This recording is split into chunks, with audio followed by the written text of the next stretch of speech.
That's kind of cool. Live? Welcome to True Health Tuesday, and the truth will set you free. Okay, today, cancer therapies. Now, we are going to do an hour-long cancer this coming Thursday, high noon at the Dr. BVIP. And I still don't know if it's illegal to put up the truth about cancer, but that's a great site for different information. When you Google, now there still is some interesting information on Google, even though it's cleaned up for the sensors are active. Type in cancer as a metabolic disorder, okay? And you're going to be amazed because you're going to find out that if it's a metabolism disorder, a metabolic disorder, it means you're consuming it. It means you're causing it, okay? Now, the Dr. BVIP, this Thursday, high noon, we're going to be going over some of the things that we can't talk about this. And even the second half of this, we're going to talk about cancer therapies, and cancer causes that we can't talk about during the first part with YouTube and Facebook. And this coming Sunday, I'm going to do a webinar for Extreme Health Academy. So if you're on there, I'll be talking for about 2.5 hours, answering questions from people from, literally everywhere. It's kind of cool. When you talk to people, and I'm here at noon here, and it's like nighttime or summertime or wintertime in different parts of the world, it's just, I like that. It makes me feel connected. Okay, so let's delve into what your doctor will tell you about cancer. Cancer refers to any one of a large number of diseases characterized by the development of abnormal cells that divide uncontrollably and have the ability to infiltrate and destroy normal body tissue. Cancer often has the ability to spread throughout the body. Okay, just don't put this as gospel. This is what the medical world thinks is going on. Okay, this is what they're thinking about. Cancer is caused by changes, mutations within the DNA in the cells. Wow, it seems like you shouldn't mess with that RNA or DNA. Errors in instructions can stop the cells to stop its normal function, and that may allow a cell to become cancerous. Cancer is a genetic disease. Really, again, okay, that cancer is caused by certain changes to genes that control the way our cells function, especially how they grow and divide. The etiology of cancer is multifactorial. Genetic, environmental, medical, lifestyle factors all give malignancies. Then they go on to say, well, it's not the genes, okay? The genes you're born with, okay, that's not going to be the cause of it, okay? It's genetic expression. So gene mutations that occur shortly after birth, and these mutations could be from smoking, radiation, viruses, cancer-causing chemicals, obesity, hormones, inflation, or lack of exercise. If you inherited a genetic mutation that predisposes you to cancer, listen to this, that doesn't mean that you're certain to get cancer. You may need one or more genetic mutations. It's just not clear how many mutations must accumulate to form cancer. So look at this. So first they're saying it's genetic, okay? Then they're saying, I don't know, you may have a lot of mutations, but it's not really genetic. And so just know that where we're going to get into this.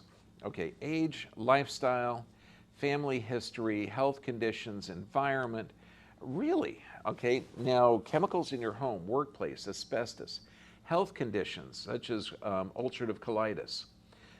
Why? Because, well, 90% of the immune system is located in the gut. Okay, now, this is interesting. Cancer is a metabolic disease, not genetic. So now we've got one group saying, well, genetic mutations, genetic this. Okay, another group saying, no, it has to do with the environment, okay?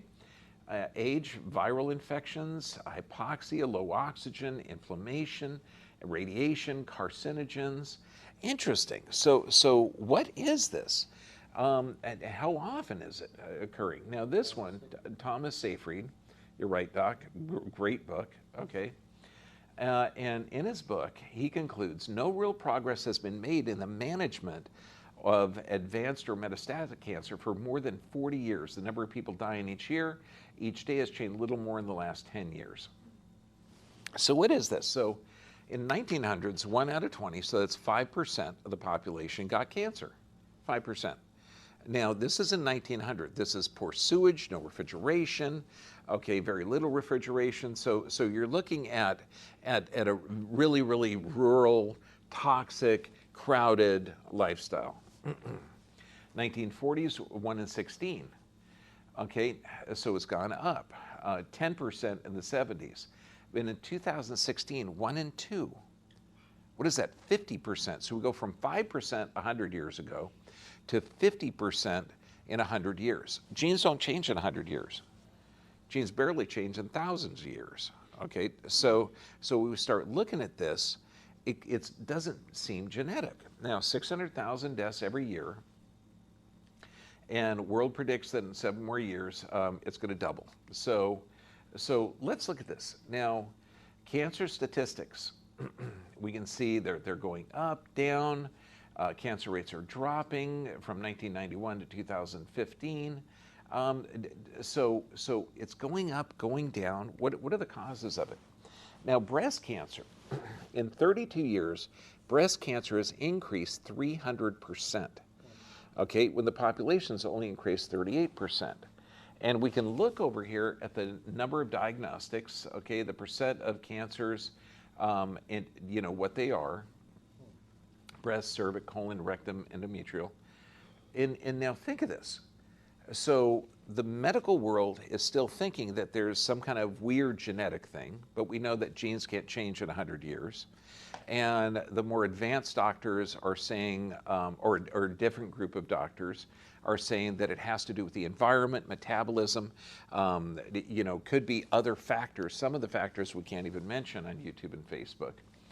So why are, you know, because what kind of therapies are available? Like, I get patients in here, and I'm talking maybe not every day, but at least 2 or 3 a week, and we're open 4 days a week at this office, you know, 4 days a week in our office in Mexico. So, and everyone's coming up and they say, well, you know, doc, I was just diagnosed with cancer. And I'll say, what type? And they'll say lymphoma, breast, prostate, pancreatic, you know, name the cancer, okay, leukemia, whatever. And I'll say, okay, this is the conversation I have. How do you want to handle it?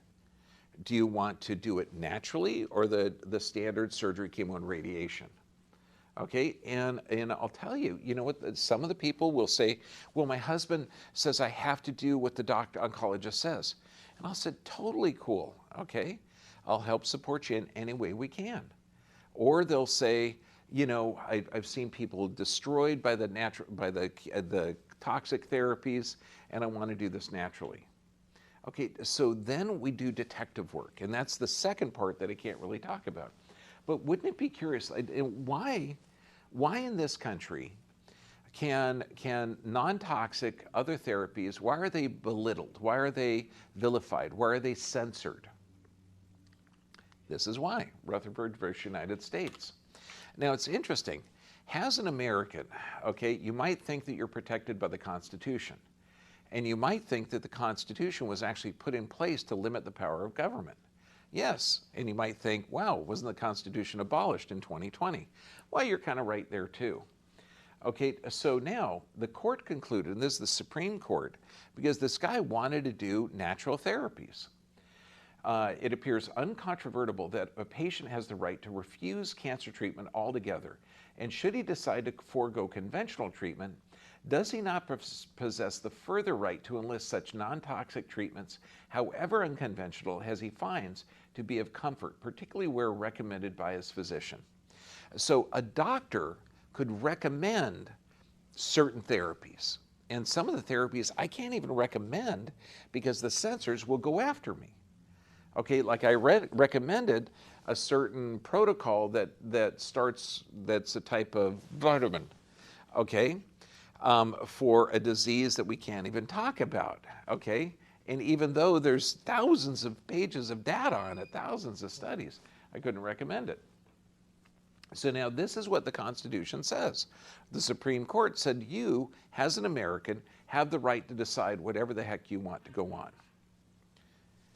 FDA comes in and appeals to the Supreme Court to reverse the decision. The FDA's position is that terminal cancer patients must be insured a therapeutic gain, and that only FDA approval can assure such a gain. The opinion also stated that the FCDA standards do not apply to terminally ill patients, so the FDA could ultimately lose its authority over all drugs.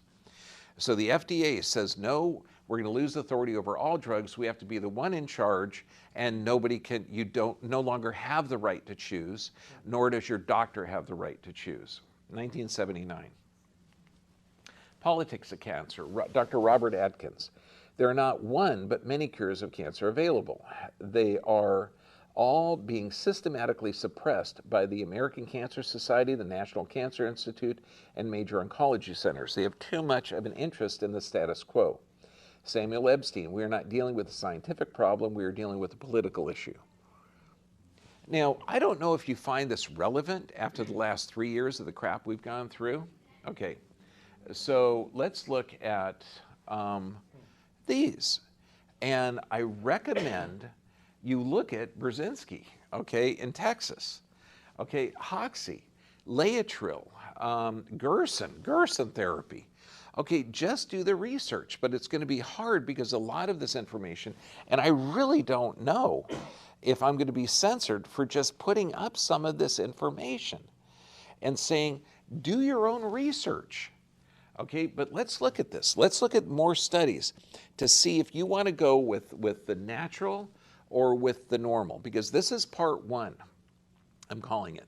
And we don't have enough time to go through all of the different therapies, but let's look at something. Okay, so now 25-year-long study in the International Journal of Cancer. 80% of early stage breast cancers do not progress to more concerning forms, even after 20 years.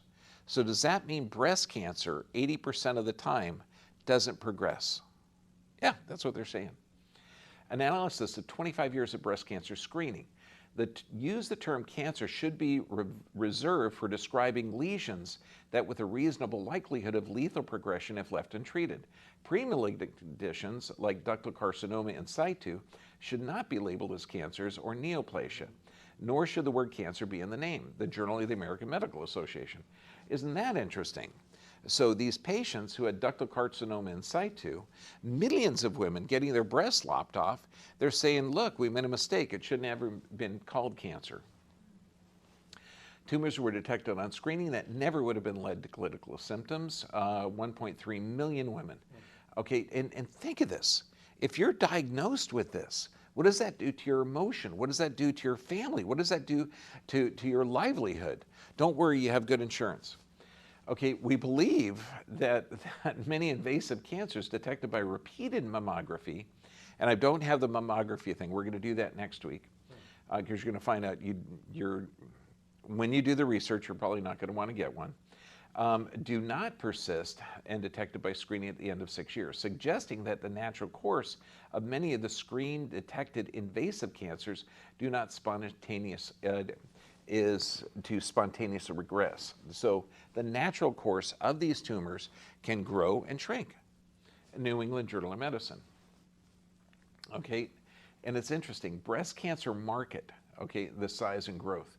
So if you're looking at the growth of this market, okay, so is there a market in suggesting foods that can reverse cancer? Is there a market in talking about exercise or healthy lifestyle? Or is the infrastructure in hospitals set up to make a boatload of money on this? Okay, let's look at prostate cancer. Most common form of cancer affects 1 in 6 men, 6th leading cause of death in males worldwide. 99% of cases occur in those over 50. I am 63. Okay, brother. 46% of the men, 50 to 59, have prostate cancer. Think of that, half of the men in this country. Could that be because of the hormones we're putting in the dairy? If it's a metabolic disorder, that makes sense. Could it be from some of the medications? That makes sense as well. More than half of the population in America is drugged to the max. Now let's look at this. Painful, it can be fatal, and also develop slowly and never cause problems. Okay, so which do you want?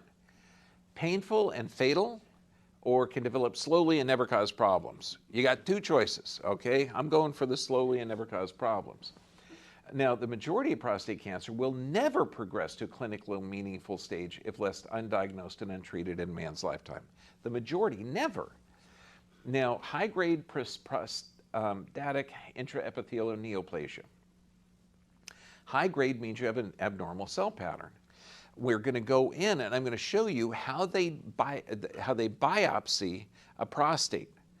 Okay, I guarantee you, all the girls in here, okay, when you see this, you're going to go, oh, and you don't even have a prostate, okay? You're shoving a large gauge needle in something the size of a walnut. It's just like this, ow, okay? Now, high grade means you have abnormal cells. Men have undergone unnecessary treatment for cancer because they're now considered benign indolent lesions of epithelial origin and should never have been and never be termed carcinomas, National Cancer Institute. Now, this is only 10 years ago. So imagine if you had your prostate removed. They said that it was high grade prostatic intraepithelial neoplasm, and then 5 years later you find out that, by the way, Bob, it's not really cancer. Okay, yeah, I know you have erectile dysfunction and bowel and bladder issues, but, well, you know, are bad, you know. Okay, I have a patient, okay, and this guy, he's in his 80s now, and I mean, 80 is the new 40 in this guy. Okay, strong, healthy, great, works out every day.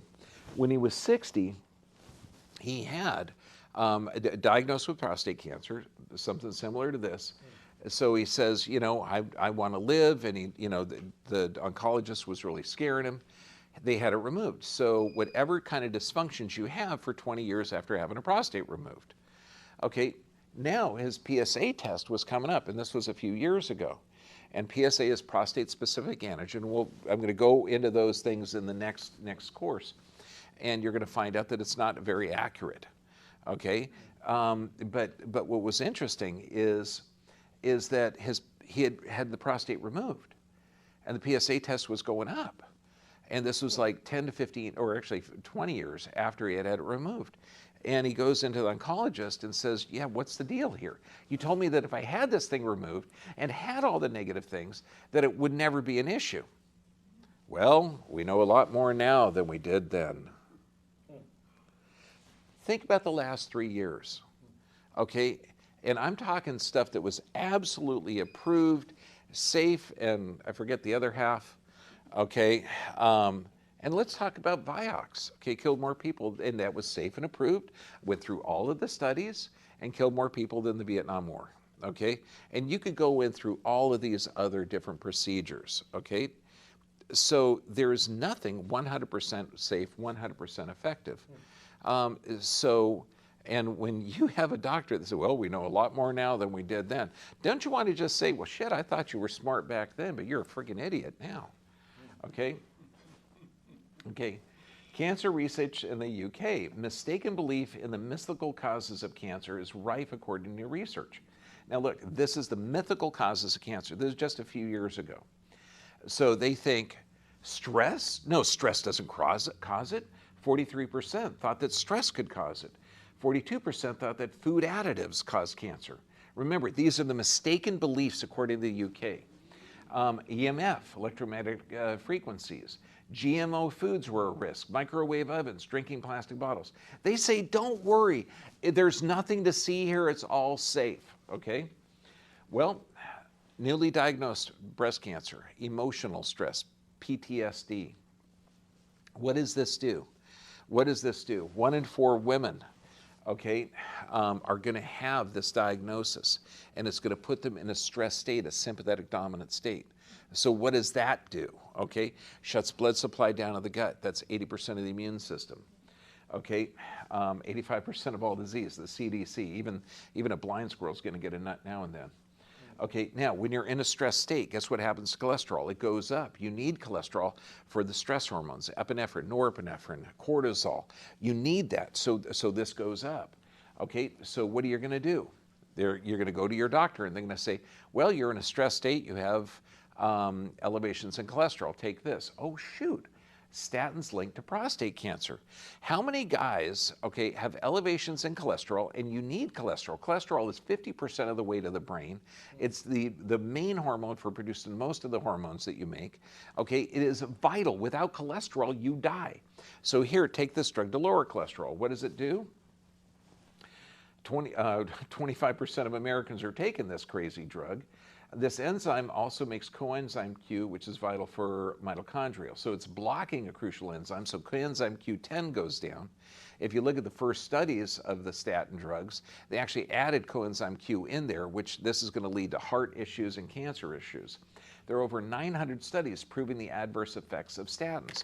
And again, before we started this, okay, we were had a discussion here of risk-benefit ratio. Okay, what's the risk-benefit ratio of taking a drug? Well, it's going to lower your cholesterol. Okay, good. What does that do to your disease rates? Gee, look at this, linked to prostate cancer. Okay, yeah, Bob, your cholesterol is lower, but looks like your prostate's swollen up. Okay, Journal of the American Medical Association, 1996.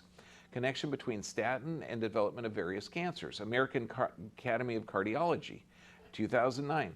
Currently, there is no evidence that a statin medication, which reduces the low-density lipoprotein, cholesterol, LDL, improves clinical outcome of myocardial infarction. So it doesn't prevent heart attacks or death, but it does increase your risk of cancers.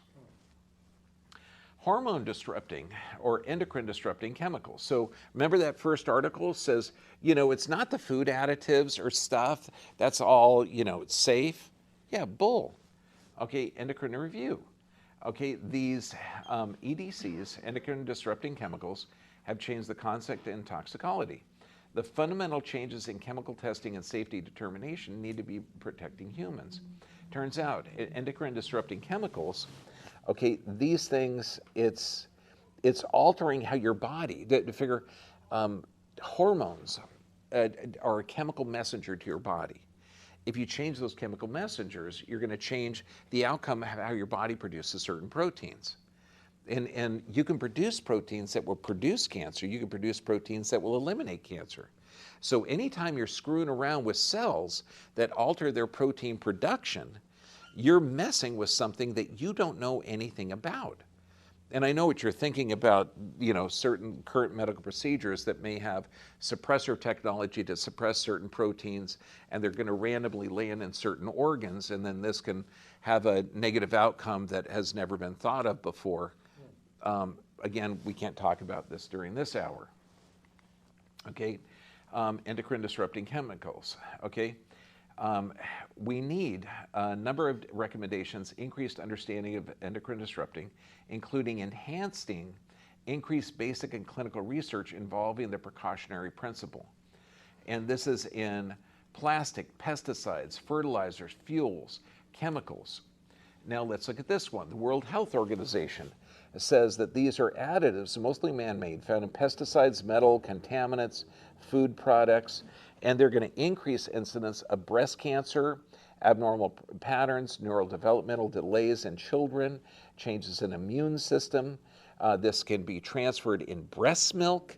Okay, so when they say, oh, food additives are safe, really, you're looking at Bt toxin, which is Bt corn. It's a pollen produced on corn that's an insecticide that destroys the guts of insects that's only fed to cows. So it should be safe. Don't worry. Oh man, now we're going to aim. Okay, so now they're finding it in kids, in umbilical cords. So it survives the cow's digestion, the mom's digestion. Now we're getting into the, you know, it's mind-blowing at how stupid these people are. You know, it's kind of like, you know, shutting down businesses, printing money, and saying, gee, I don't know where the inflation came from. Okay, glyphosates. That you've heard. Okay, now this is 2009. This is before the lawsuits that it's proved in court that this thing causes cancer. Okay, glyphosate herbicides are toxic, endocrine disrupting in the human cells. Real impact of glyphosate herbicides residues in food, feed, environment is in their classifications as carcinogens, mutagens, and reprotoxics is discussed. Male sperm count ain't friggin' there anymore, okay? And this is one of the contributing factors. So you start looking at this and thinking, How can you lie? How can you say there's no evidence that these endocrine disrupting chemicals are causing it, but then we have tons of data that show it is? Microwave ovens, this is one of the things from that UK article. Okay, do they have it? Yeah, electromagnetic fields. It turns out EMFs, they don't stay within the confines of the oven. A microwave oven cable emits that. Okay, so what does it do? Research on microwave ovens. Okay, it forms dinitrodiethylamines. Okay, look, biochemistry was my worst subject. I'm so grateful to God that I passed the boards. Pronouncing this, okay, you try and do it at home better. But at least it's a well-known carcinogen, okay? Yeah, because, I mean, when you're doing that, you're exciting molecules inside of these chemicals. It's not going to be good. Some of them convert the amino acids into carcinogens. Substance raw, cooked, or frozen vegetables in their microwave are found to convert their plant alkaloids into carcinogens. So just heating it up in a microwave, okay, can turn a vegetable into something that has mutagenic properties. 10 cancer-causing foods, genetically modified foods. Now, this is GMOs. And remember that article said, no, they're safe and effective. They are not. You put GMO corn down next to regular organic corn and see what rats eat. Okay, they're not stupid. No, I'm not talking about attorneys, the furry ones, okay, or government officials that have forced medical procedures without informed consent. No, I'm talking like the actual rodents. They're smarter. The other two will eat this stuff. Microwave popcorn. Microwave popcorn is linked to lung cancer deaths around the world. And what's interesting is I'm actually having a discussion with one government agency, and I tell them that cigarette smoking doesn't cause cancer because 80% of the people that smoke don't get it. Okay, but 60% of the women in Canada that have lung cancer never smoked. And my whole purpose is not to promote smoking. Okay, it's not good for you. Okay, but it's going to contribute, but it's not going to cause.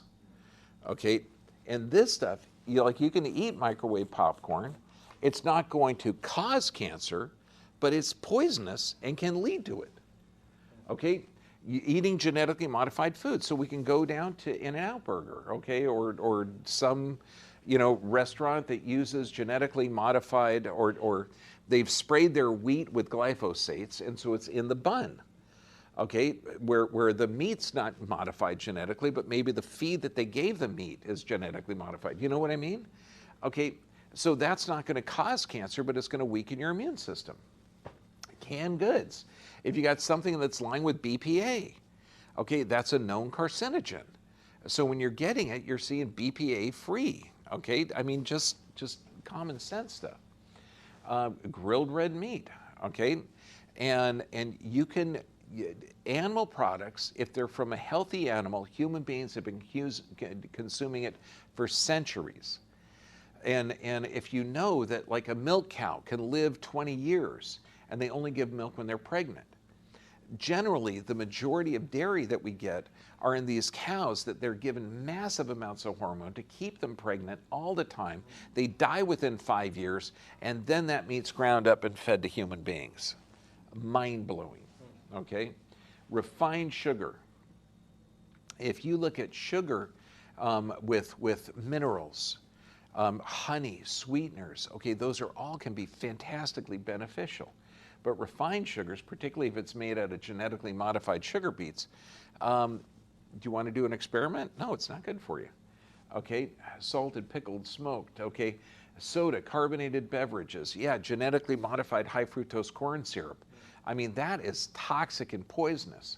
White flour, okay, and this is nowadays it's sprayed with glyphosates, so it increases production. Farm fish, the majority of fish now that are in those farms, they can have leukemia virus in there. Hydrogenated oils, bacteria don't even like it, so it adds to the shelf life.